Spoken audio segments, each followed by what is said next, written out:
Hey guys, kumusta? Meron naman tayong knife video, dagdag sa aking knife collection. So, nakuha ko to a few months ago. Subscriber ako ni 704 Tactical. So, kasama to sa kanyang Friday deal alert sa Amazon. So, original is 29 doll hairs. Nakakuha ko to ng 20 after a coupon code. So, for 20 bucks, why not chalk knot? And sabi ko August ko pa to nabili, wala lang talaga ako time gawa ng video. Pero yan, papakita ko na sa inyo. Ito siya. Fixed blade knife again. Okay, GT, kaya kailangan ko basahin kasi hindi ko masaulo. GTK37 ang pangalan nito. Fixed blade knife, K110 steel blade, full tang, nylon fiberglass. Nylon fiberglass. Handle, ito yung handle. Mas maganda daw sa G10. Okay, tingnan natin sa G10 handles.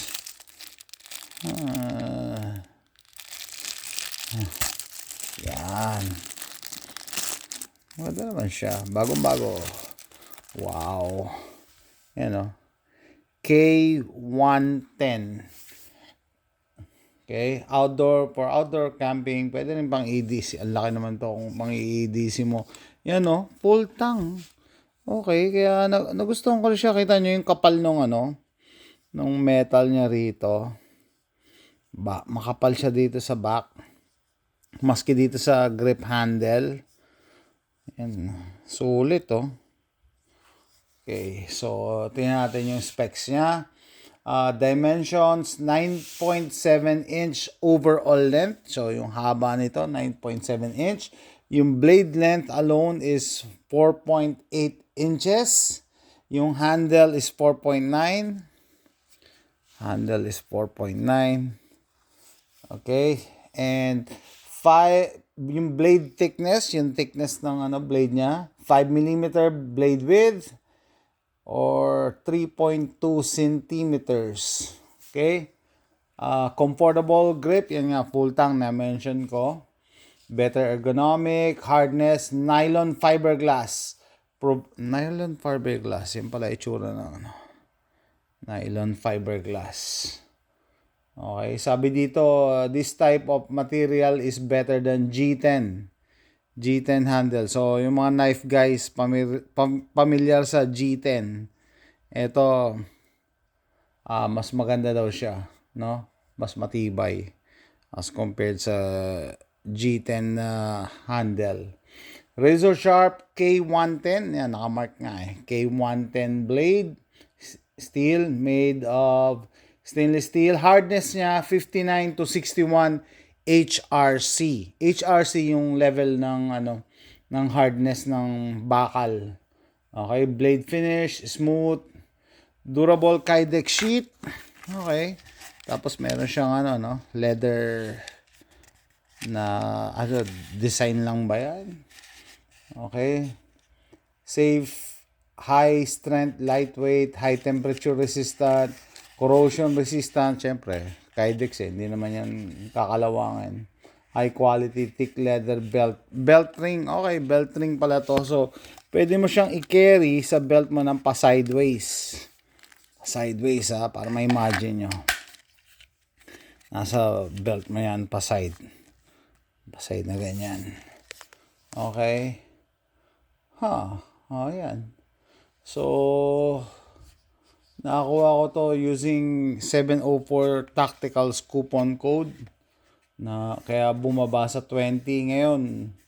26 na siya. Wala nga lang coupon code. Yan. Pero sa quality ng knife itself, bonus na yung Kydex sheet. Ayan ang kapal sa likod Mga nagbo-bushcraft dyan, camping, ma-appreciate to. May lanyard pa sa dulo. Ma-appreciate.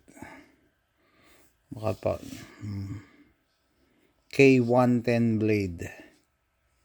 Ito yung pangalan niya GTK. Yan. So, yung grip niya. So, yung grip. Tsaka yung thickness ng metal na ginamit. Mula dito sa likod, oh. Pwede mo tong ipang baton, yan, yung kahoy, tas pupukpukin mo sa likod. I'm sure kaya nito kasi makapal yung niya, spine niya. Yan.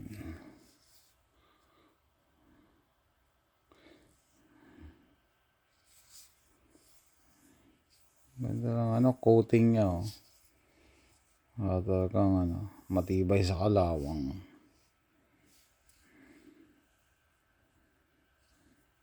And guys, quick video lang ng aking nakuwang deal from 704 Tactical. So, kung gun guys kayo, malamang nakikita nyo na rin si 704 Tactical sa YouTube. So, from time to time, naglalabas siya ng mga deals, no? Yan, mga optics, knives, and isa ito sa nakita ko. Yan, let me know what you think. Pwede pala i-carry pa side ng ganyan yan. Sa bewang. See you next time. Bye.